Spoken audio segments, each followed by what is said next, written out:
Hello ನನ್ನ ಆತ್ಮೀಯರೇ, welcome to Rashmi white kitchen. ನಾನು ನಿಮ್ಮ ಪ್ರೀತಿ ರಶ್ಮಿ. ಇಡ್ಲಿಗೆ ಈ ರೀತಿಯಾದ ಒಂದು ಸಾಂಬಾರು ಮಾಡಿದ್ರೆ ತುಂಬಾ ಚೆನ್ನಾಗಿರುತ್ತೆ. ಈ ಒಂದು ತರಕಾರಿನ ಬಳಸ್ಕೊಂಡು ಇಡ್ಲಿ ಸಾಂಬಾರು ಮಾಡೋಣ ಬನ್ನಿ.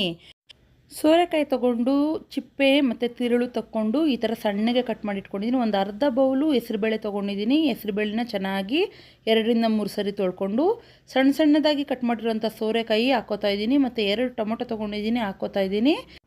ಹಸಿ ಮೆಣಸಿನ್ಕಾಯಿ 10-12 ಕಟ್ ಮಾಡಿ ಹಾಕ್ಕೊಂಡೆ. ಬೆಳ್ಳುಳ್ಳಿ ಒಂದು 10-12 ಎಸಳು ಕಟ್ ಮಾಡಿ ಹಾಕ್ಕೊಂಡಿದ್ದೀನಿ. 1/4 ಟೀ ಚಮಚ ಅರಿಶಿನ ಪುಡಿ, ಅರ್ಧ ಟೀ ಚಮಚ ಜೀರಿಗೆ ತೊಗೊಂಡಿದ್ದೀನಿ. 2 ಗ್ಲಾಸ್ ಅಷ್ಟು ನೀರನ್ನ ಹಾಕ್ಕೊಂಡು ನಾನು ಸ್ಟವ್ ಹಚ್ಕೊಂಡು ಕುಕ್ಕರ್ನ ಲಿಡ್ ಕ್ಲೋಸ್ ಮಾಡ್ತಾಯಿದ್ದೀನಿ. ಈಗ ಕುಕ್ಕರ್ 2 ವಿಸಿಲ್ ಬಂದರೆ ಸಾಕು. 2 ವಿಸಿಲ್ ಬಂದಿದೆ, ಕುಕ್ಕರ್ ತಣ್ಣಗಾಗಿದೆ.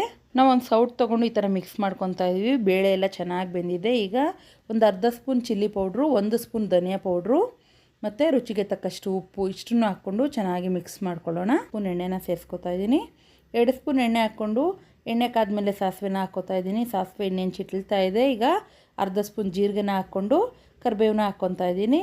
ಇನ್ನೇನು ಒಗ್ಗರಣೆ ರೆಡಿ ಆಯಿತು. ಈಗ ಬೇಯಿಸಿಟ್ಕೊಂಡಿದ್ವಲ್ಲ ಅದನ್ನೆಲ್ಲ ಸಾಂಬಾರೆಲ್ಲ ಹಾಕಿ ನೀರು ನಮಗೆ ಎಷ್ಟು ಬೇಕೋ ನೋಡಿಕೊಂಡು, ಜಾಸ್ತಿ ತೆಳ್ಳಗೆ ಮಾಡೋದೇನು ಬೇಡ. ನಾವು ಮೀಡಿಯಮಾಗಿ ಸಾಂಬಾರು ಯಾವ ಹದ ಇರಬೇಕೋ ಆ ಹದದಲ್ಲಿ ಮಾಡಿದರೆ ಸಾಕು. ತುಂಬಾ ಚೆನ್ನಾಗಿರುತ್ತೆ ಫ್ರೆಂಡ್ಸ್, ತುಂಬ ಟೇಸ್ಟಿಯಾಗಿರುತ್ತೆ ಈ ಥರ ಸಾಂಬಾರು. ಇಡ್ಲಿಗೆ ಈ ಥರ ಸಾಂಬಾರು ನೀವು ಯಾವತ್ತೂ ತಿಂದಿರಲ್ಲ. ನೋಡಿ, ಕೊತ್ತಂಬರಿ ಸೊಪ್ಪು ಕಟ್ ಮಾಡಿ ಒಂದು ಸ್ವಲ್ಪ ಹಾಕ್ಕೊಂಡೆ. ಕುದೀತಾ ಇದೆ ಸಾಂಬಾರು. ಸೋರೆಕಾಯಿ ಸಾಂಬಾರನ್ನ ನೀವು ಒಂದ್ಸರಿ ಟ್ರೈ ಮಾಡಿ ಫ್ರೆಂಡ್ಸ್, ತುಂಬಾ ಚೆನ್ನಾಗಿರುತ್ತೆ ಇಡ್ಲಿಗೆ. ನೋಡಿ, ಇಡ್ಲಿ ನಾನು ರೆಡಿ ಮಾಡಿ ಇಟ್ಕೊಂಡಿದ್ದೆ.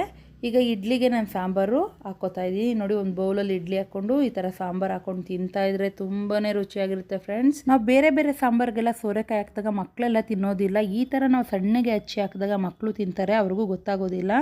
ನೀವು ಒಂದ್ಸರಿ ಈ ಥರ ಟ್ರೈ ಮಾಡಿ. ನಿಮ್ಗೆ ಈ ರೆಸಿಪಿ ಇಷ್ಟ ಆಗಿದ್ರೆ ಲೈಕ್ ಮಾಡಿ, ಶೇರ್ ಮಾಡಿ, ನನ್ನ ಚಾನಲ್ಗೆ ಸಬ್ಸ್ಕ್ರೈಬ್ ಮಾಡಿಕೊಂಡು ಸಪೋರ್ಟ್ ಮಾಡಿ. Thank you friends.